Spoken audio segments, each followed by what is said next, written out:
ஒழுக்கம் விழுப்பம் தரலாம், ஒழுக்கம் உயிரினும் ஓம்பப்படும்.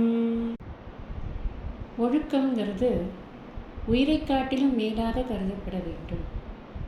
ஏன்னா அதுதான் நமக்கு மேன்மையை கொடுக்கக்கூடியது அப்படிங்கிறது இந்த குறளினுடைய கருத்து.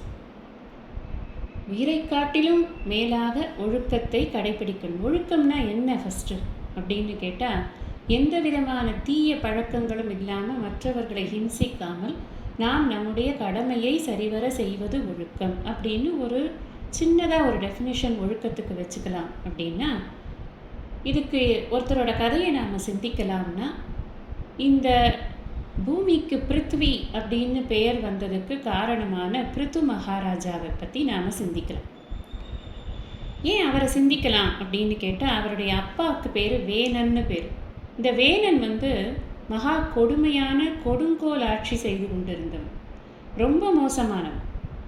அவனால் இந்த பூமி அவ்வளவு கஷ்டப்பட்டது மட்டும் இல்லை, இந்த பூமியில் இருக்கிற எல்லா வளங்களையும் பூமி தாய் தனக்குள்ளே எடுத்துக்கொண்டு அதை வெளிப்படுத்தாமல் இருக்கும் அளவுக்கு பயந்து போய் இருந்தான். அப்போ அந்த நேரத்தில் மக்களுக்கெல்லாம் ரொம்ப கஷ்டமாக இருந்தது.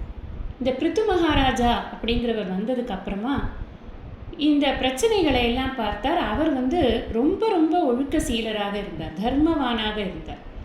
அவர் சாக்ஷாத் மகாவிஷ்ணுவாகவே அவர் அவதாரம் செய்தார் அப்படின்னு, அந்த பிருத்துவாக அவதாரம் செய்தார் அப்படின்னு அவருடைய சரித்திரம் சொல்லப்படுகிறது.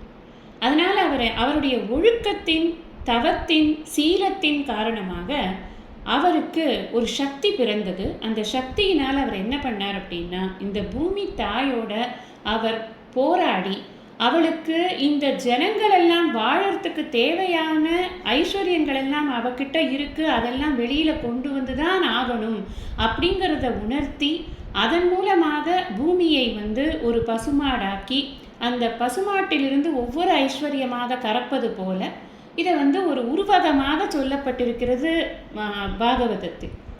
ஆனால் இதில் இருக்கக்கூடிய விஷயம் என்ன நம்ம தெரிஞ்சுக்க வேண்டியது அப்படின்னா, ஒரு ராஜா ஒழுக்கமாக இருந்தான் அப்படின்னு சொன்னால் இயற்கை அவனுக்கு ஒத்துழைத்து எல்லா வளங்களையும் தன்னிடம் மறைத்து கொள்ளாமல் கொடுக்கக்கூடிய ஒரு நிலையில் இருக்கும். அதுதான் இங்கே நம்ம தெரிஞ்சுக்க வேண்டியது. நம்ம எல்லாருக்கும் தர்மமாக இருந்தவர் அப்படின்னு கேட்டால் முதல்ல ராமச்சந்திர பிரபுவோடைய எண்ணம் வரும்.